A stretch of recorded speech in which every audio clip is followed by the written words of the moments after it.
Starting the speech at one, two, three. What kind of country asks its young people to begin their adult lives in debt just for daring to pursue an education? Even if they had a job, most of them will still be a back burner for a young adult, especially when the debt had an interest rate. So when someone proposes a student loan mechanism as a solution, it sounds reasonable, it sounds progressive, it sounds like an opportunity.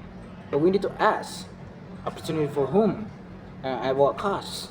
Today, we, as the opposition team, we argue that adopting a student loan mechanism in Indonesia will not open the door for many. It will burden the most vulnerable with debt that they cannot repay. While better alternatives already exist, but what is a student loan mechanism? And what's the effect it'll got for young college Indonesian kids? It is a system where students borrow money from the state or financial institution to fund their education, with the obligation to repay, typical with interest after graduation. We are not opposed to expanding access to higher education, right? We are opposed to doing so through a debt based model in a country where the conditions for that model to work fairly simply do not exist. Our burden today is to show you that why is Indonesia is not ready for this and why there are better ways forward. Higher education system is supposed to be a ladder out of poverty. A student loan mechanism risks turning that ladder into a trap. Consider who takes a student loans, and of course, it is not the wealthy. They can already pay the tuition though. It is the students from the low and the middle income families who have no other means. These are the students who will carry the heaviest debt burden. According to the World Bank, approximately 25% of Indonesian population still lives on less than $3.20 or approximately 56,000 rupiah in a day. For our families at this income level, any debt, however small, it begins to cascade into a financial crisis that affects not just the graduate, but their entire family network.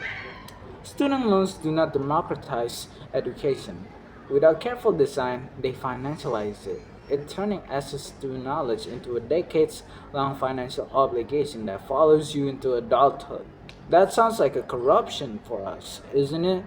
That's why it is really an awful choice, and we oppose that thing. Take an example from any other countries like the United States or America and many other developed countries that have been using student loans for a very long time. With the millennials in the United States of America averaging about $33,000, 309, and Gen Z about $30,963 in a debt from a student loan.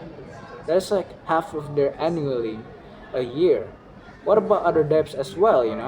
For a student loan system to work, graduates need to earn enough to repay their loans. That requires a job that market rewards degree with a decent stable salaries. But Indonesia's job market does not have consistently delivered that. Indonesia graduate unemployment rate has been a persistent challenge. The International Labor Organization notes that a significant portion of Indonesian graduate ends up in a formal worker jobs with low wages, no contracts, no financial safety net, and if a graduate cannot find formal employment that pays a living wage, how are they expected to service a loan? The debt does not disappear, it accumulates, it accrues interest, and it can follow them throughout their lives until they repay enough. Now let us add the regional dimension. Because Indonesia is not one country in an economic meaningful sense.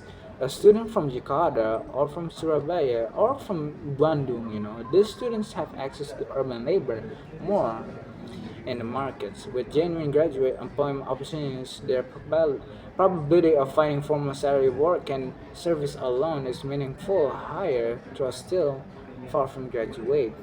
But what about students from Kupang and also from Sorong, from West Papua, and from North Maluku, far away from Java, from one of the hundreds of smaller cities and rural districts across the other islands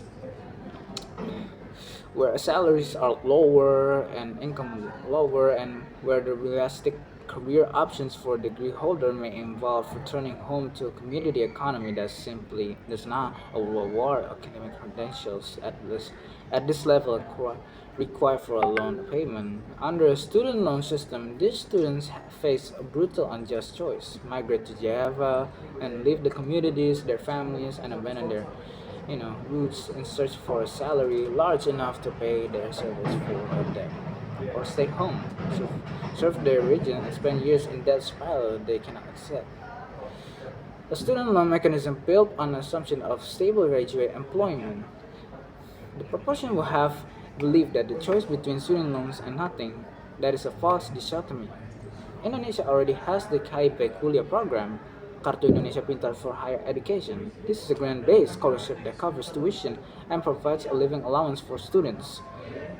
No debt, no payment, and also no interest. In the year 2023 academic year alone, KIP Kuliah supported over 900,000 students across Indonesia.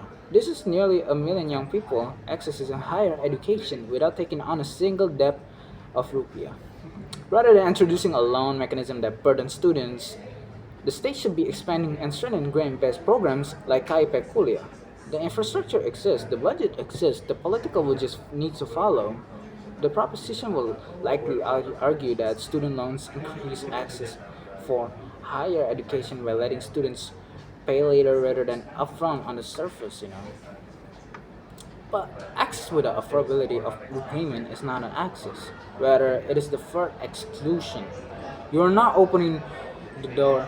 You're not opening the door to the education. You're opening the door to whole entire debt. They may also argue that economy and income contribution repayment models, where graduates only repay when earned above a certain threshold, can protect low-income borrowers. I mean, this is true for history, but implementing a fair, well-regulated income contribution system requires institutional capacity, reliable income data, and a strong enforcement mechanism that Indonesia is still developing. A good idea is poorly implemented causes real harm to real people. The opposition is not against the goal. We are not against about the mechanism. We are not against about the education system, but we are against about this whole entire goal, this whole entire movement. At this stage, in this context, education does important, but sadly, it's not a death sentence. Everybody needs education. Indonesia young people deserve a system that invests in them, not one that hands them a bill at the graduation stage and wishes them luck in a job. We have better tools. We have a grant program that work. What we need is the political commitment to fund them poorly and properly. Expand them boldly and trust that education is worth investing in, without asking our students to carry the investment on their backs. For these reasons, us, as the opposition team, is proudly and strongly against this whole entire motion and against the student loan mechanism. This House should not adopt a student loan mechanism in Indonesia because it will give us a huge consequences. That's for all our statement and reason from the opposition team. Thank you so much.